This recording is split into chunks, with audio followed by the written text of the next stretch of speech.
Hai, selamat datang di channel Kacamata Ari, ruang inspirasi dari para praktisi. Di ruang ini kita akan belajar, kita akan melihat praktek-praktek ekowisata dan juga pariwisata berkelanjutan. Stay tune, jangan lupa subscribe, comment, and like.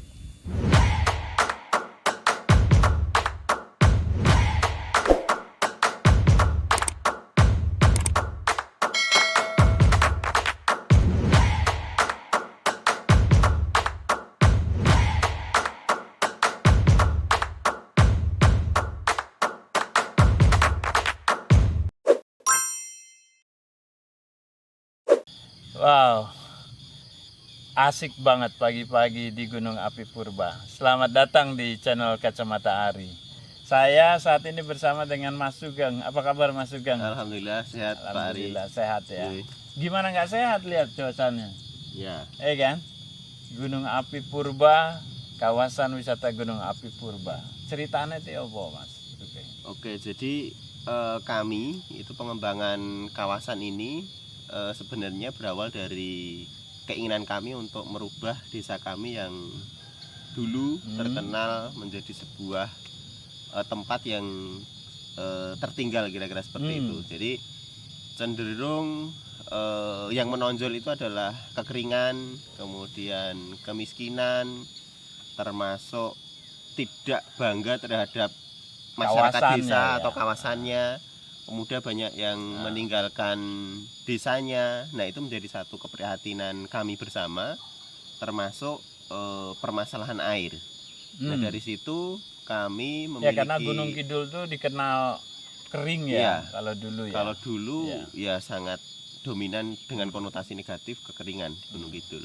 Nah, mimpi kami itu coba kita sampaikan, kemudian bersama masyarakat digerakkan oleh teman-teman pemuda, oleh para senior kami dulu juga di Karang Taruna melalui kegiatan konservasi, kemudian edukasi di kami ke masyarakat juga. Alhamdulillah berkembang sampai saat ini kita memilih pengembangan kawasan ekowisata Gunung Api Purba. Asik. Walaupun dulu kami belum begitu tahu apa itu ekowisata, tapi keinginan kami untuk menjadikan tempat kami itu lebih terjaga, itu menjadi spirit utama kami. Kalau dulu itu bicara konservasi, ngapain aja tuh anak-anak muda dulu? Kalau bicara konservasi itu ngapain aja? Yang pertama, kami menjaga kawasan Gunung Api Purba yang luasnya 48 hektar itu dengan tidak memanfaatkan secara langsung. Jadi kalau dulu mungkin dimanfaatkan secara langsung batu atau pohonnya, nah itu kami mencoba untuk menjaga. Yang kedua, kami melakukan bersama masyarakat itu menghijaukan kawasan itu, sehingga ternyata setelah dihijaukan air juga semakin banyak, kondisi semakin nyaman, dan ikutannya itu adalah kepariwisataan. Nah teman-teman itu ya tipsnya. Jadi sebenarnya kuat betul hubungan antara upaya melestarikan ya, Mas Sugeng ya. Jadi kalau kita lestarikan, pohonnya lebih bagus, oksigennya baik, sumber air bagus, dan itu menjadi modal utama buat pariwisata gitu ya, kira-kira ya. Dan teman-teman itu banyak tips yang menarik ya. Jadi bahwa ini sejalan dengan nafas prinsip ekowisata. Jadi kalau Anda mau mengembangkan ekowisata ya atau pariwisata, sebetulnya itu adalah jaga asetnya, dan aset itu harus dilestarikan gitu ya. Karena itu adalah nilai bisnis yang akan kita bisa terima. Oke. Mas Sugeng, kalau tentunya saya ngebayangin kalau orang dulu dibilang miskin, tentunya mohon maaf dari edukasi juga, tentunya mereka kerja keras bertani dan sebagainya. Tentunya edukasi biasanya agak tertinggal tuh begitu. Tantangan nggak tuh buat teman-teman muda buat meyakinkan masyarakat di sini? Ya, memang menjadi satu tantangan tersendiri, apalagi yang mengajak, yang menggerakkan, yang ngomong itu adalah anak-anak muda. Cahingi sore kalau istilah Jawanya, bocah hijau ya, anak bawang kira-kira seperti itu. Jadi kami memang berupaya itu tetap melakukan komunikasi. Kemudian kami menggunakan satu pemuda itu sebagai satu virus perubahan dalam satu rumah tangga. Jadi kayak championnya Ya, gitu ya. jadi ketika yang mengajak itu adalah anaknya, biasanya itu orang tua, bapak Mendengar, dan ibunya itu mengikuti dan tergerak. Ya. Nah, ketika sudah ada manfaatnya ataupun dirasakan dampaknya, itu dukungan semakin besar. Walaupun butuh proses, butuh komitmen, butuh konsistensi untuk menjelaskan itu ke orang lain. Itu menarik ya buat teman-teman sobat kacamata Ari. Menurut saya yang harus diperhatikan tipsnya itu adalah bahwa dalam pendekatan ke masyarakat diperlukan pendekatan sosial, Ya. pendekatan kekeluargaan, pendekatan yang memperhatikan budaya lokal. Jadi gunakan kebiasaan lokal sebagai salah satu pintu masuk gitu ya. Gitu. Mas Sugeng, ini kan boleh dibilang sekarang Ngelanggeran udah dibilang berhasil ya. Menurut kacamata orang ini udah berhasil. Predikatnya banyak banget. Apa aja tuh predikat yang disandang saat ini? Ada beberapa secara nasional maupun secara ASEAN, bahkan internasional. Jadi kami bersyukur di 2017 itu pernah diapresiasi menjadi salah satu desa wisata terbaik ASEAN dengan konsep CBT, Community Based Tourism. Kemudian di 2017 kita juga dapat ISTA, Indonesia Sustainable Tourism Award, yang mengantarkan kami ke ASTA, ASEAN Sustainable Tourism Award. Dan kami juga bersyukur di 2015 itu kita juga sudah masuk ke jaringan Geopark UNESCO di tingkat dunia dan itu diakui. Nah, yang terbaru di 2021 ini itu kami bersyukur menjadi salah satu desa wisata berkelanjutan di Indonesia. Wow. Saya ngebayangin itu teman-teman, kalau saya pakai pakaian resmi gitu, tempelan plakatnya penuh tuh, ya kan? Ya. Ya kan, dari mulai yang inovasi anak muda sampai ke level nasional sampai ke internasional. Itu pandangan Mas Sugeng ya berkah lah ya, pasti berkah ya, pasti memberikan dampak juga kunjungan ya. Ya.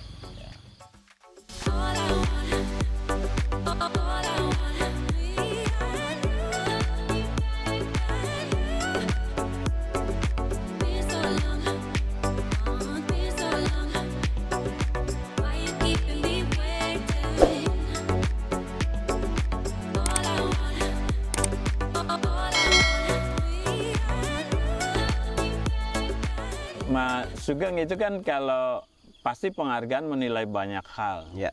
Yang saya dengar di sini sangat hebat, di mana masyarakat itu terlibat luas gitu ya, banyak. Bisa diceritain nggak apa saja, bagaimana hubungan antara satu kelompok dengan kelompok yang lain? Oke, jadi mungkin salah satu hal yang menarik dan membuat Ngelanggeran memiliki predikat positif itu adalah mengintegrasikan kelompok-kelompok yang ada di masyarakat itu dengan aktivitas ataupun kegiatan pariwisata. Sehingga pariwisata itu memberikan nilai tambah ke masyarakat termasuk di kelompok-kelompoknya. Nah, kami itu memiliki 11 kelompok masyarakat dan itu semuanya memiliki integrasi, sehingga ketika hadir di kegiatan kepariwisataan di kelompok mereka itu memberikan pendapatan tambahan, kemudian juga menambahkan semangat mereka menekuni pekerjaan ataupun aktivitas utamanya. Contohnya kelompok ternak. Nah, kelompok ternak itu mereka dapat tambahan ekonomi dari proses edukasi peternakannya, tapi dia juga tetap bisa menjual produknya. Kemudian semangat peternak itu juga meningkat. Kenapa? Karena akan dilihat, dikunjungi oleh wisatawan, sehingga proses kegiatan merawatnya pun juga akan totalitas. Asik. Jadi, sobat kacamata Ari, ini keren banget ya, inspiratif. Itu sesuai dengan filosofi yang ada di Indekon sebetulnya, bahwa pariwisata itu adalah proses creating added value atau penciptaan nilai tambah ya. Yeah. Jadi sebetulnya kelompok-kelompok masyarakat Anda kalau Anda mau mengembangkan, biarkan mereka tetap petani menjadi petani tadi ya. Kalau peternak menjadi peternak, kemudian bagaimana dia beternak menjadi nilai tambah untuk wisata kan gitu ya. Bagaimana memeras susu kambing, etawam misalnya gitu ya. Kalau di sini kemudian teman-teman juga ada dampak positifnya tuh. Jadi artinya kalau dia ikut dikunjungi jadi lebih bersih kandangnya, benar kan? Dia menata kandangnya, jadi lingkungannya dijaga. Petani juga demikian, gimana kita ngambil ke sawah sehingga mereka bisa cerita. Jadi itu alternatif income. Ada berapa kelompok Mas Sugeng di Ngelanggeran nih? Saat ini memang sekitar 11 kelompok yang 11, ada, dan salah satu yang baru itu ada kelompok batik dan kelompok spa. Jadi kita nyebutnya ya spa berbasis masyarakat yang mengolah produk yang ada di desa kemudian dijadikan atraksi juga di sana. Nah, itu menarik ya. Berarti 11 kalau rata-rata berapa banyak tuh rata-rata anggotanya? Jadi variasi. Kalau kelompok tani bisa banyak karena mayoritas masyarakat di sini adalah petani. Lebih dari 100-an orang. Tapi untuk kelompok spa karena ini perlu keterampilan khusus itu ada 15 dan 13 sudah tersertifikasi.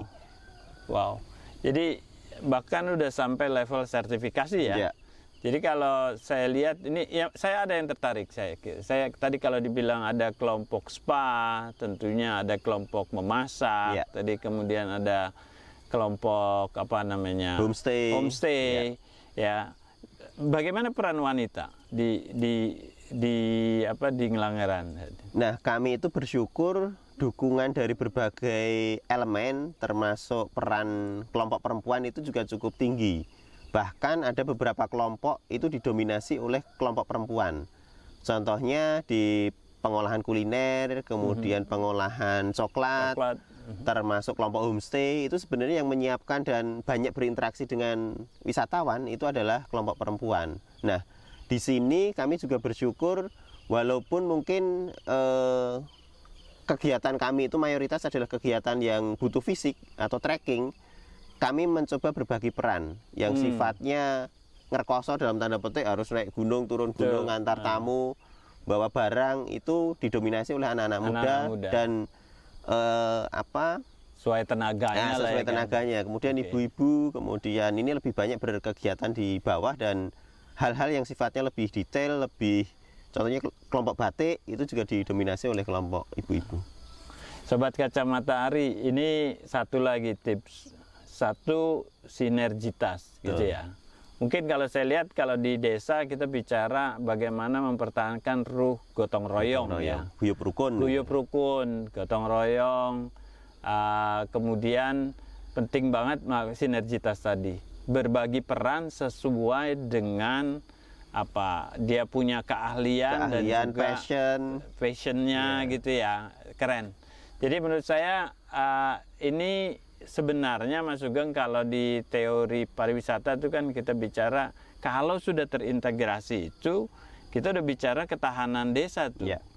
Menurut saya itu kira-kira di sini gimana semasa pandemi itu ada dampak yang sangat serius banget nggak dari adanya pandemi kepada masyarakat di sini? Oke, Inji. Jadi pandemi itu juga tentu memiliki dampak, tapi alhamdulillah di desa itu mungkin tidak terlalu besar.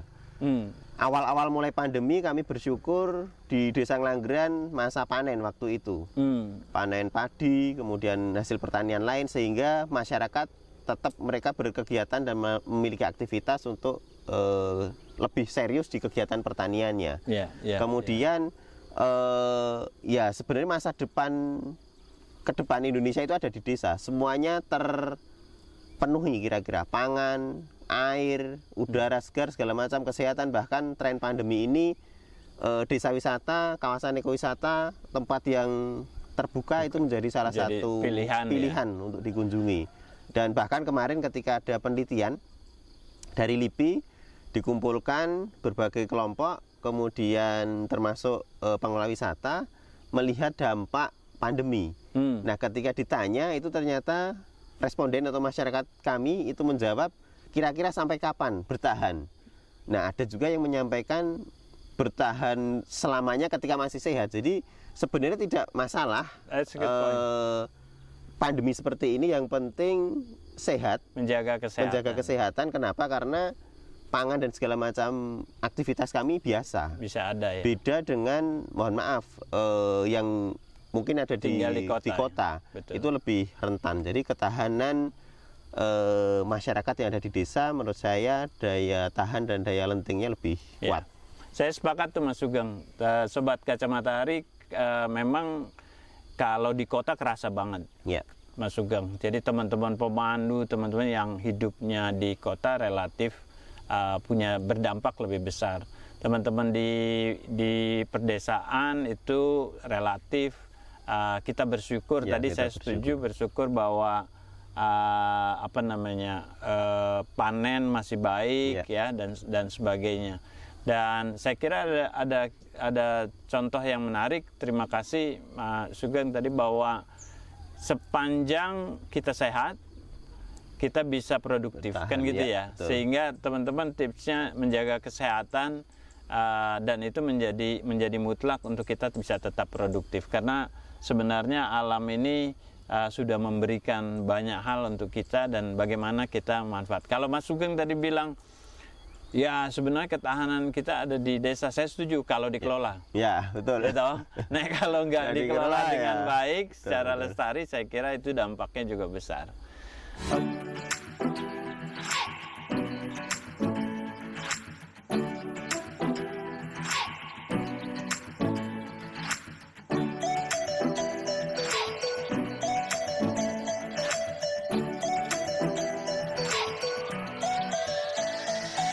Oke, Mas Sugeng, itu menarik banget. Saya lihat sebenarnya di sisi lain, Mas Sugeng. Saya lihat tentunya kan pandangan dari berbagai pihak Ngelanggeran tuh tersorot karena Anda mendapat label tadi begitu banyak. Ya, saya pengen ada dua mungkin pertanyaan yang bisa dilanjut. Yang pertama, kerasa itu perlu diatur nggak ya gitu ya, misalnya, terus perencanaan gimana sih gitu, itu pengaturan kayak gimana? Saya ngebayangin kalau kan sama saja dengan pressures gitu ya. Itu yang pertama. Kemudian siapa aja sih mitranya? Karena saya lihat kalau saya jalan-jalan nih di Gunung Api Purba, teman-teman, saya lihat banyak banget label nih. Jadi banyak banget CSR. Itu saya pengen dapat pandangan ya Mas Sugeng. Itu plus minus pasti ada juga lah ya. Jadi seiring dengan perkembangan Ngelanggeran, kemudian semakin banyak pihak yang kenal, termasuk semakin banyak pihak yang ingin turut berkontribusi dan membantu kami, itu juga menjadi satu tantangan tersendiri bagi kami. Kenapa? Karena ada beberapa hal yang itu harus dikelola, harus direncanakan dan harus diatur. Siapa melakukan apa, lokasinya di mana, kemudian jangan sampai nanti terlalu carut-marut dan tidak ada pengaturan yang baik. Nah, itu juga masih menjadi proses kami untuk berbenah. Kemudian mitra-mitra yang terlibat itu seperti apa? Nah, kami bersyukur di Ngelanggeran ini ibaratnya pentahelix itu juga jalan. Jadi beda ketika awal-awal dulu mungkin kita kesulitan untuk cari mitra. Bahkan ya kita kalau disebut susah masih susah cari mitra. Betul. Sukses mitranya akeh gitu ya. Intinya adalah menyiapkan lembaganya, kemudian berjejaring, termasuk bagaimana kita bisa dipercaya untuk bisa mendapatkan mitra. Nah, kekuatan kelembagaan di internal itu menurut saya menjadi salah satu kunci. Ketika ditanya beberapa mitra kami, itu kalau kita kelompokkan itu ada berbagai jenis. Yang pertama itu dari akademisi, kami bersyukur Jogja itu gudangnya kampus. Termasuk dari luar Jogja juga banyak yang melakukan kolaborasi dengan kami. kemudian bisnis, kami tetap menjalin kerjasama, tapi tidak terlalu mencampuri urusan dapur kami. Jadi contohnya dengan online travel agent, dengan mitra yang CSR-nya untuk pendampingan kelompok masyarakat itu kami ada. Kemudian media, dengan gitu. ya, kemudian dengan government itu dari tingkat desa sampai tingkat pusat. Itu coba kita jalin, kenapa? Karena kita harus selaras, saling menguatkan. Kemudian komunitas itu dari internal maupun dengan eksternal. Kalau internal, kelompok-kelompok yang ada di masyarakat itu, dengan luar itu kelompok-kelompok pecinta fotografi, kemudian lingkungan itu ada kegiatan di kami. Kemudian dengan media ini juga menjadi penting. Bagaimana media berperan mengenalkan kita keluar, termasuk memberikan kesempatan kami untuk bisa menyampaikan apa yang kami miliki, dan itu menginspirasi orang untuk datang. Nah, satu lagi sebenarnya kekuatan yang kita miliki itu kami coba aktif berjejaring. Termasuk mungkin ya saya kenal Pak Ari itu sejak 2011 waktu itu, dan merawat silaturahmi, merawat jaringan itu menurut saya menjadi satu kekuatan. Kunci, ya?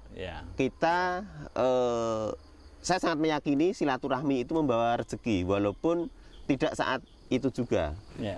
Nah, ini yang mungkin perlu kita lakukan juga. Kami coba aktif di 3 kegiatan kepemudaan. Jadi kami aktif juga di jejaring kepemudaan. Bahkan kegiatannya Kemenpora juga kita ikuti. Kemudian lingkungan termasuk kepariwisataan. Keren. Keren. Jadi itu sekali lagi mengintegrasikan kekuatan yang ada, kemudian bagaimana memanfaatkan peluang-peluang yang ada ya Mas Sugeng ya. Ini saya kira teman-teman sobat Kacamata Ari ini inspirasinya banyak banget. Kalau menurut saya tadi salah satunya adalah kekuatan dari, kalau mau berkelanjutan itu kekuatan kelembagaan. Ya. Jadi saya lihat sistem lembaganya juga sudah berjalan cukup baik gitu. Tapi kan Mas Sugeng, kalau teman-teman ya di desa terutama kan banyak lembaga yang ada tuh banyak konflik, Mas Sugeng. Kekuatan gimana sih cara inspirasinya? Ini mungkin buat teman-teman sobat Kacamata Ari bisa belajar gimana sih supaya guyup antara satu lembaga dengan yang lain. Misalnya tadi apakah ada pertemuan reguler untuk monitoringnya, gimana tuh cara nanganin isu gitu. Jadi salah satu yang kita lakukan, karena namanya di desa, namanya di kegiatan masyarakat, itu tidak seperti di perusahaan yang bisa memilih orang terbaik, bisa menyuruh orang, kemudian bisa memaki orang atau memarahi orang ketika salah. Nah, itu tidak bisa. Nah, yang coba kita lakukan itu adalah merawat komunikasi, kemudian membangun mimpi bersama, kemudian menumbuhkan kesadaran. Nah, salah satunya adalah intens untuk melakukan komunikasi. Nah, di kami teman-teman pengelola itu melakukan pertemuan rutin, termasuk dengan kelompok masyarakat yang secara besar itu setiap selapan. Jadi selapan itu istilah Jawa itu per 35 hari sekali, itu yang skala besar. Kalau teman-teman yang ada di lapangan itu sesuai dengan kebutuhan, kemudian yang reguler itu juga secara mingguan itu juga dilakukan. Keren. Jadi kalau saya dengar bahkan kalau di kelompok yang lebih kecil itu setiap minggu ya. Kemudian dengan Pok Darwis pertemuan setiap 2 minggu, kemudian yang sama masyarakat tadi 1 bulan gitu ya. Keren. Sobat Kacamata Ari, itu inspirasi dari kawasan ekowisata Gunung Api Purba Ngelanggeran. Keren banget, banyak tips yang Anda bisa belajar dari sini. Jangan lupa terus belajar, ekowisata menjadikan pariwisata itu ada dan bermakna. 2019 awal buka itu di timingnya ngambil bulan puasa. Nah, 2020 itu sebenarnya target saya itu